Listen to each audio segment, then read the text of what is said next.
Um, you recently published a book called The Animator's Eye. From what I've seen, it's very insightful and there are a lot of illustrative examples.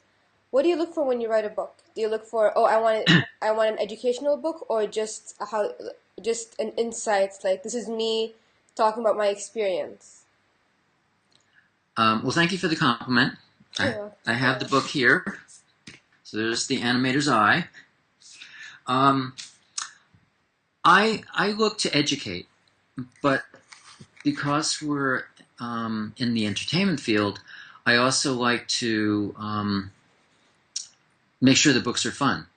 So what I discovered, what the first book, directing the story, I I was thinking about different things that I wanted to teach about, and I had to keep coming up with, like, all right, well, what do I use that as draw as an example for this?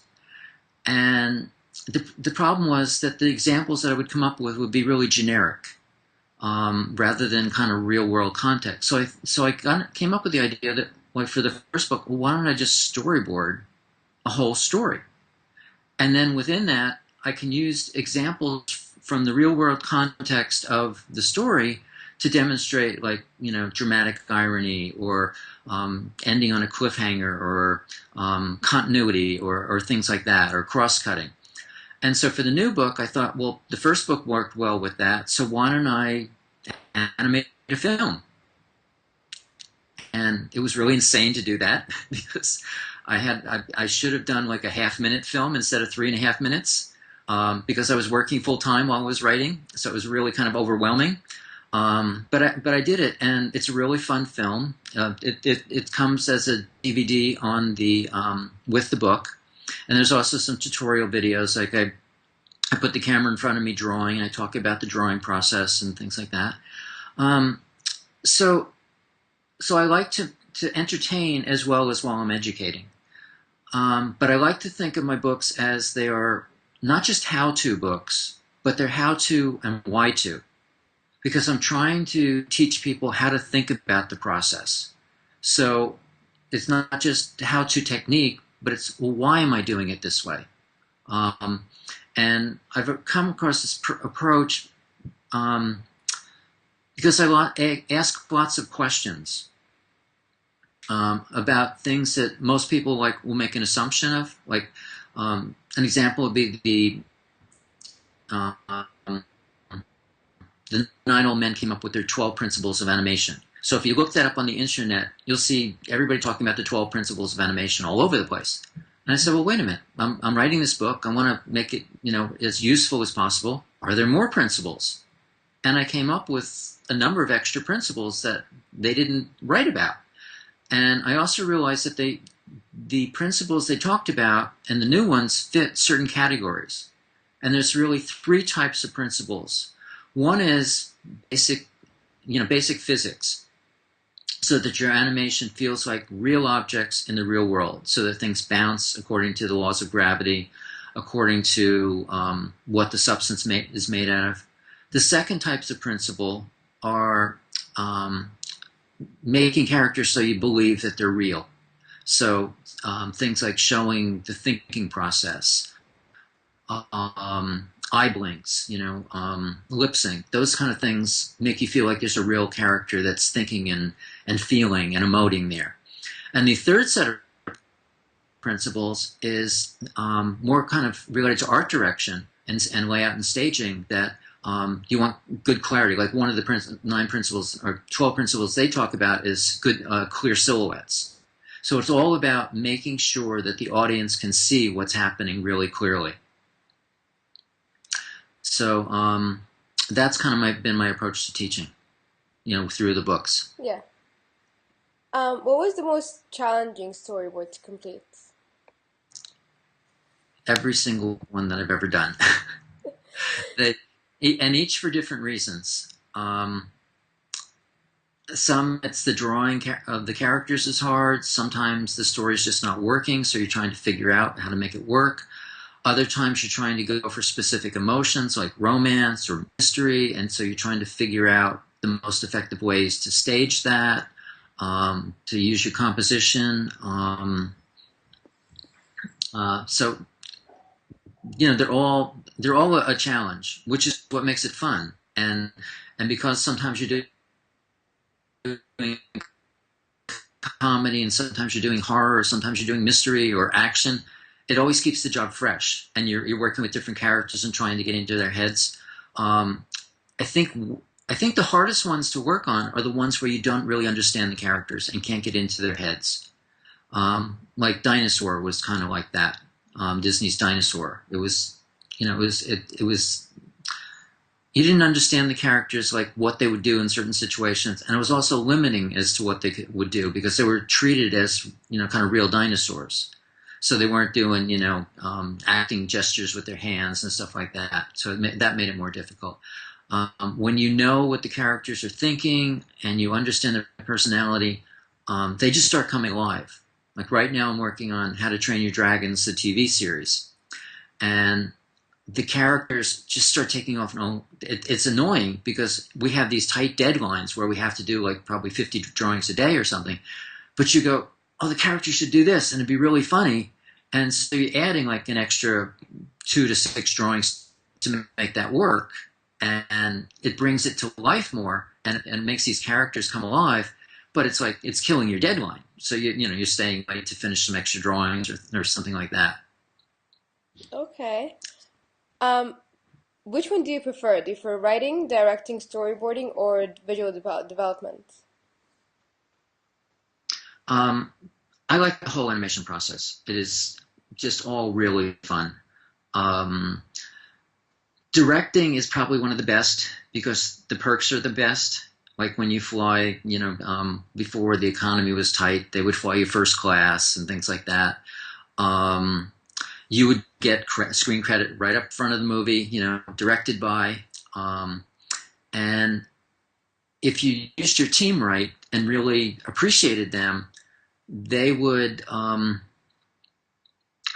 do anything for you. So I would like give everybody credit for the ideas they came up with, or the things and so the team had such great, morale. Our team spirit was great, and ultimately everybody was doing a great job, and it made me look better because I directed it, and they felt great about contributing to it. So the other thing I would like about directing is that um, it gets to use all the different parts of my brain. So I get to work with the people with the music. Like on Piglet's Big Movie, I got to work with Carly Simon, which was amazing. I get to work with the colorist and work out the color script and all of that. I get to work with the animators and the performance and the timing. I'm in there with the storyboards, and then we take that and start making an animatic in an editorial. So it's really neat that way because it really does use all those different parts of my brain and different areas that I do enjoy. Um, the writing, I have not had as much experience writing scripts and stuff. I've begun writing more stories, and I've written a lot of pitches and treatments, and I'd like to do more of that. Um, but I do find I really enjoy writing the books, and I like writing the books while I'm drawing at the same time. So I'm like doing drawings of, say, Iggy and Bunny from the new book, while to illustrate a concept while I'm writing about it. And I wish I had software that integrated both of those really easily, rather than having to go from one program and another. And storyboarding is probably my favorite passion that I love doing the most. And visual development is fun in its own way because you get to do finished artwork. Where storyboarding, you're doing so many drawings. Visual development, you might spend several days or maybe even a week on one painting. And that's fun to actually take something to more finished.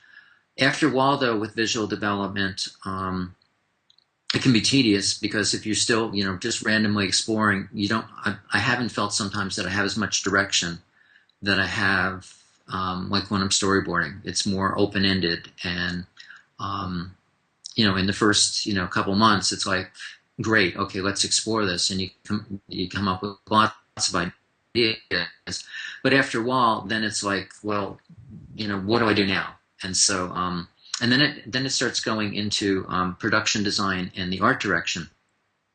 and their job is to start taking the different visual development that people have done and pulling a shape language from it and creating a color palette for the movie and defining the style and all of that. And then the visual development starts becoming more specific because you're working within certain parameters, the newly defined look of the film. So, Okay. but it's all. When anyone wants to know what visual development is, like the definition you probably get is the look and feel of the movie. But since you actually worked on visual development on a number of films, what can you tell us about visual developments from an insider's point of view? Like what process is taken in a certain look and to have a certain look and feel of the movie? Do you work on the like do visual development artists work on the beginning of the movie all the way to the end, or do they come in at a certain time? Like is this where they start to pitch in, or Um, the visual development usually is the very beginning stages, sometimes even before storyboarding starts, because you're creating the sense of the world and the characters that everything else is going to be dependent upon. Um, it will. It usually will go. A film will take maybe around, on average, maybe about 4 years for a high budget film, um, and maybe visual development will go on for the first year. Um, Possibly longer. But probably the look of the film will be done, so but visual development will be complete, but still new things will be modeled and things like that during the production process. But usually the very early stages. And they'll get an art director, a production designer to find the look of the film. So, like on Pocahontas, they chose Lion Decker. He was a famous illustrator from around the 40s. For Hercules, they chose Gerald Scarfe, who was a caricaturist. Tyrus Wong was a watercolor and pastel painter who did these beautiful paintings that Bambi was inspired by. And Sleeping Beauty was inspired by the work of Ivan Earle, who was a Disney background painter. And so when they find somebody that they like that style, that will help define the visual look of the film. okay, since I'm visual communications and there are a bunch of visual communication students, do you think that Mm. people like us can branch out into animation? Like, is it possible for us? I think it's definitely possible. I have a master's degree in communication arts, and I find that it was very helpful to have. Um, I don't know how actually important it is to go to college to get into the animation field, unless you go to a specific school that is going to train you in animation. Like, for instance, Cal Arts is very specifically geared for training you to get into the animation industry. What's more important than the education usually is your portfolio. So to have a very entertaining portfolio is probably the most important thing. And I believe drawing can be taught. I don't think it's it's a magical talent that some people have and some don't. I really think it can be taught and nurtured and cultivated. However,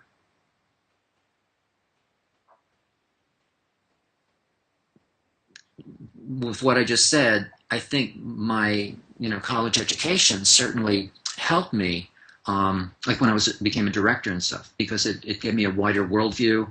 I studied filmmaking in school, and we had a lot of theory classes, and I think a lot of that stuff helped becoming a director. So doing just the Some like if you're just an animator, it's really a kind of defined skill set, and there's certainly a tremendous amount to learn.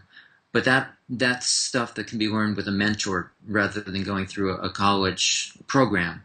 But becoming a director, I think it's more important to have a well-rounded education that will certainly help you then.